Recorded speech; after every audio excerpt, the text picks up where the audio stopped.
I don't feel that I punch hard, no harder than anybody else. I just go in there to fight. And I don't look at it that, wow, I have power and I could put it to use. I just go and fight. I plan to go 10 rounds every time, 8 rounds, the distance every time I fight. I don't plan to go in there and knock the guy out and kill a guy in 10 seconds or 20 seconds, whatever it calls for. I just go in there and do my best, and I'm planning to go the distance. And what happens seems to happen. He may only be a youngster, but Mike Tyson fights like a man with a lot of experience. From the opening bell, he's always moving in. He'll slip punches, get his leverage, and then drop his devastating bombs. His style reminds people of a great former heavyweight champ, Joe Frazier, who also had those powerful punches. But Tyson doesn't agree with the comparison. People, they don't know really basically what they're talking about. The only thing they see is two heavyweights approximately the same size, and we're both aggressive. But there's things I do that I never see Joe Frazier doing. The things he do, I have no comparison with. Maybe I fight, and people look and they say, wow, he looks like this guy. But in my mind, I never think I want to fight like him. I'll be like him. I never looked at anyone as a role model. I don't know, maybe you could say I'm stubborn or egotistic, but the way I come from, I think that it's weak to look up to someone else and say, he's my idol and I want to be like him. But there is someone Mike Tyson has looked up to for several years. The man who rescued him from the streets, straightened out his life, and taught him everything about boxing. The late Cus D'Amato. D'Amato harnessed Tyson's raw power and honed his skills. But there was more to their relationship than just boxing, as Mike Tyson explains. When you think of my career as a boxer, it's not even a tenth of what Cus D'Amato meant to me or to all other people that he influenced. It was more like the boxing part was just so limited. It was really nothing compared to the humanity we had between one another. He was my father. He was my father, and there's nothing else I could tell you. He loved me. I loved him. You know, the man lived a long life, 77 years, longer than probably that I live. And as far as, you know, he's gone now. And, you know, the show must go on, you know. There's nothing I could do or anyone else could do about it. The show must go on. Mike Tyson is following in the footsteps of another Cus D'Amato protege who went on to become heavyweight champion of the world, Floyd Patterson. Patterson holds the record of becoming the youngest man to become heavyweight champ. And now, Mike Tyson's goal is to break that record. To break the record would be so much, I would be so thrilled, and it's a goal at the moment. And I look forward to doing it. But these things, record are made to be broken. The record, and no doubt, will be broken eventually. But if I'm not the individual that'll do it, the objective is to be the champion of the world. And that definitely will happen. Mike Tyson on the road. He's only been fighting professionally for 9 months, but so far very impressive, John. That power is awesome. I got a kick out of what he said, Sam, when you were talking with him about he doesn't go in there looking for the knockout. Come what may, he said. Well, come what may, so far has been nothing but knockouts. In looking at him, John, doesn't he remind you of Joe Frazier? His style, the way he throws short punches, yes. Yes, when he's in close and he throws, especially that short left hook, very much like Frazier. Okay, can a guy like this with that type of power, obviously that could be the foundation of becoming a champion. Sure. But again, as I said earlier, Sam, I think that he's got to learn a little boxing ability and develop that a little bit. But there is going to come a time when he's going to need it. Just a youngster at 19, but on the road, he is 13-0 with 9 first. Tyson's camp is in Las Vegas. Finding the gym is easy. Getting in, more difficult. But once in, you find Tyson working well. It's almost exactly a year since his world crumbled against Buster Douglas. Did that experience humble him? Can he put it behind him and climb to the top again? These were the things I wanted to find out. Next month at the gaudy Mirage Hotel, he faces Canadian Razor Ruddock. Mike, I'd like to know how your comeback is going with a view to getting that world title back. How is it? Well, I feel great, Harry, and I'm in great shape. And at this particular point right now, I feel better than I ever felt in my career. Coming back fight after fight, I feel I'm in good shape. I feel great. This is probably my 4th day of boxing, and I'm doing great. How dangerous is Razor Ruddock? Well, you know, he looks like a very tough, very strong guy. But I'm up for the fight, and I'm prepared. I'm just up for it. I want to fight him. I just wonder, you see, how do you get your old keenness back? I mean, that shock in Tokyo, I mean, what did that do to you? It's funny because, you know what I mean, I never realized it.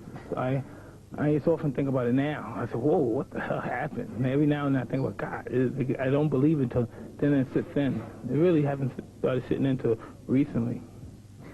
And it's like cold. You see, goofed up. That was a fight you had won in the 8th round. You won that fight in the 8th because the guy wasn't up at 10. But what the hell? I got a lot of breaks, you know what I mean? What the hell? What do you think? What do you think went wrong? What happened after the 8th round? Where did it go? He wasn't prepared, you know what I mean? And he fought a good fight. I mean, I just wasn't right. You know what I mean? I just took it for granted. Took my body for granted. Took my skills for granted. You know what I mean? But he fought a great fight. Can't take away. If he never did anything wrong, he fought a great fight that night. So how do you not take things for granted now? What's the difference between now and then? I'm in here training hard all the time, you know what I mean? I'm in here, I'm just concentrating on making myself a better fighter. What about Holyfield? How do you rate him? He's a good fighter. You know what I mean? I can't take nothing away from him. He's a proud, you know what I mean? He's a great champion. He's fighting great, you know what I mean? He fought well against the other guy, but I'm talking about his prior fights before that. He's always fought well and gave good fights. When do you see that fight taking place? Is it for this year, maybe? I don't know. I don't even look after him. I'm just concentrating on being a better fighter. You're a man who, you see, you understand the history of boxing, and you're very proud of your own place in it, and I know that you want to be one of the greats of boxing. What do you have to do now to make yourself what you want to be, which I know is the greatest heavyweight champion of all time? What do you have to do now? The hardest thing about it is the easiest thing, which no one does, just sacrifice. I mean, just leave the girls alone, leave, you know what I mean, the late nights alone, just concentrate on what you do. I'm a fighter, I'm not a nightclub dancer, I'm not a gigolo, I'm a fighter, and that's what I concentrate on. But can you put all that behind you and concentrate just on being a fighter? I mean, you've got all the money in the world, you don't need money now, do you? It's very difficult, but yeah, I really can, I believe so. When do you see yourself giving up? I mean, let's assume you win the title back. How long would you want to go on after that? Oh, yeah, I'm not interested in fighting too long. I mean, every now and then, like while I'm in training now, I'm never interested, but once I'm in training, I don't know what it is, like a bug. You just want to do it. Do you follow British boxing? I mean, I know it's 2 years now since you fought Frank Bruno. I know a little about British boxing. Right, but he didn't do too badly. No, he didn't. He hurt you once. Just once. I didn't see the punch. I was leaning forward. Oh, and it felt like a window crack. Black and the whole shit. We've got Gary Mason and Lennox Lewis. Are they two fighters you respect? I know them very well for a long time since we were kids. Right. I remember I never sparred with Gary Mason, but I used to spar with Lennox Lewis when we were like 15 years old. I knew him, and I haven't seen his progress as a professional that much. But he was always a good amateur. Well, he stayed amateur a long time. He had 2 Olympics. Yeah, he was. I didn't like the way he was fight. He was intimidated when he fought Biggs the first time. He was too immature at the time. He was only 18. Yeah, but he did well. He did well against the other guy, Greg Bow. I didn't like the way he fought, but he did well. So just give me a final word about the way Mike Tyson is today. Has he got over the shock of last year? All behind you? It's all behind me. I'm just looking forward to, fighting Ruddick. And I'm in pretty good shape. I'm prepared. You're going to be surprised March 18th. And you have no doubts that you are going to be the world champion again? Absolutely. Absolutely. I'm on a good course. I'm training. I'm proud of myself, and then my people around me: Roy Holloway, John Horn, Don King, Jay Bright, Richard G.K. I'm very proud of myself and my camp around me for this fight in particular. I'm very confident. I'm keen, very confident, extremely confident. I'm sometimes probably a little overconfident. He's a dangerous fight, but I just feel great. When I don't know. It's hard to define it, but I feel great. But you've just beaten 2 men inside a round. I mean, the old menace is there again. Eh? You want to beat people badly. Yeah, I'm just looking forward to it. I want to fight him because everyone else believes that he's great. He believes that he's great. And that's all the right reason for me to, just demolish him. I feel so good. I feel great. I mean, it's really hard to find. I haven't felt this way in a long time. And besides, I'm just so much more mature than I was when I was champion. Because when I was champion, I was just a kid. I didn't know anything about life or nothing. I used to do punching. I really wasn't that good of a fighter, really. Now that I look at it, I think, oh, Christ. But I feel great. Mike, it's good to see you back. It's good to see you in form. And it's good to hear you confident. Thank you very much. It's always glad to see you. You're a very nice man. And at Buckingham Palace yesterday, it was underlined what a nice man he is. It's now official. Harry. Really well. since you got to Britain. Are you surprised by the warmth of the reception you're getting here? No, not really, because when I was incarcerated, I used to probably get 100 to 200 letters a day from the United Kingdom. And in my room right now, I got tons. Like my whole, it's full of letters. And I always was always appreciative of the affection and the love that the British people always laid upon me. And you've got a great love of the history of boxing as well, and of course it all started here. Oh, it originated here. Yeah. Yeah. It originated here. Matter of fact, Ted Kid Lewis probably one of the most sensational fighters that ever lived that came out of Britain. You know, just being such a little guy, he fought anybody, any weight, and just that he had he held the welterweight championship for like 2 or 3 times, and he fought the best fighters and beat the best fighters that America had to offer at that time. Ted Kid Lewis. Yeah, oh yeah. Yeah, he was one of the, probably the greatest fighter we ever produced over here. Now you're fighting another British fighter, Julius Francis. You've watched videos of him. What do you think of him? Well, I don't know. He's a good fighter. I'm just looking forward to getting in the ring with him. I'm just really excited about this. He's been training at an army camp, trying to get ready for you. Yeah, that's okay. He's doing hypnosis, too. I did hypnosis. I got knocked out that fight. That fight I got knocked out, yeah. So you don't think that's going to work for him? No, brother, no. Not at all. What kind of shape are you in? I mean, compared to, Great say, shape. going Great back to shape. Mike Spink's type of time? I'm in great shape. I'm just looking forward to this fight.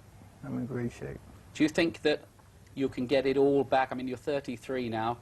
Yeah, and I'm feeling better than ever. Feeling better than ever. And I'm just... Why do you think that is? Is it because you're here and you're more mellow and relaxed now? Maybe that, and maybe because, you know, and I don't have no defense here. In America, I'm always on defense. You know, all my life, ironically, they call me a pariah. All my life, I've been assailed by pariahs. And I don't know, and I'm just a young kid, and I've just been abused so much in my life that I've become accustomed to being abused, and I'm just, believe it or not, starting to wake up and starting to love myself and appreciate who I am and what I am.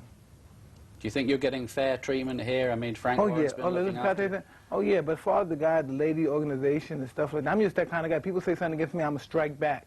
Because, you know, that's my defense mechanism. I'm always defend myself, and I never had no one to defend me. So I had to defend myself. But this is like your guys treat me with kid gloves compared to what they do over there in the United States. They make you not even want to come outside sometimes. But I'm strong, and there's nothing that, you know what I mean, nothing that can stop me. I refuse to be beaten down anymore, you know, be stomped on emotionally anymore. Whatever comes at me, I'm just going to put my head up and face it. Because you've always said, you know, you've admitted it and come clean. You've done a few bad things, but you've always said, you know, I've been misunderstood. I'm not that bad a guy. Well, sure, I'm sure you've done bad things too, but you disguised them pretty well. 1 or 2, yeah. Yeah, we're all guilty of that because we're human. If we were perfect, God would get rid of us and make us imperfect, so we can learn from our mistakes. So do you feel as if there's almost been a witch hunt against you in America? Oh, yeah, but listen, I've become so accustomed to it that it doesn't affect me anymore. I've lost all my sensitivity as far as being embarrassed, being shy. You just have to lose that. You know, you have to, when you have something in life that you want to accomplish greatly, you have to be willing to give up your happiness. Because whatever you want, especially when you're striving to be the best in the world or something, there's going to always be disappointments. And you can't be emotionally tied to them, because they break your spirit. Do you like to stay in Britain, fight in Britain all the time, Well, live here? that would be nice. That would really be nice. Think they'd let you? Huh? You think they'd let you? Well, they let me fight here. I'm sure they'll let me live here. Let's get back to the fight. 21,000 people snapped up all the tickets to see you in 2 days. What do you think is your magnetism for fight fans? I don't know, but then there's another 60,000 that couldn't get tickets, and I think they should just raid the gate. They should just crash the gate and come in.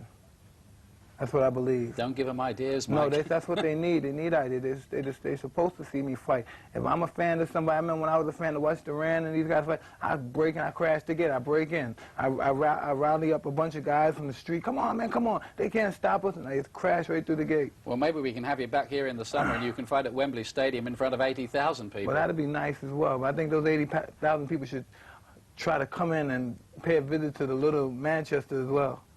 Let's talk about Lennox Lewis, because he's your ultimate aim. You sparred together. What happened? Well, we just boxed, and I hit him and I knocked him out the ring. Did you? Yeah, and he came back in the ring and he tried to kill me. But, you know, yeah, we boxed a few times. That's really not fair because I was a pretty developed fighter back then. And he wasn't that part of that experience, but he's come a long way since then. So what do you think it would happen if you and Lennox Lewis met today? When I do meet with Lennox Lewis, I will knock Lennox Lewis out. Tell us why you think that would happen strategically. Oh, I used to believe that I'm better. When I'm at my top of my game, I believe I'm better. How many more fights do you think you need? Because I think I looked up your record. You've only had 13 fights in the last 10 years. How many more fights do you think you need before you go back in with a Lewis? I don't know, maybe the end of the year.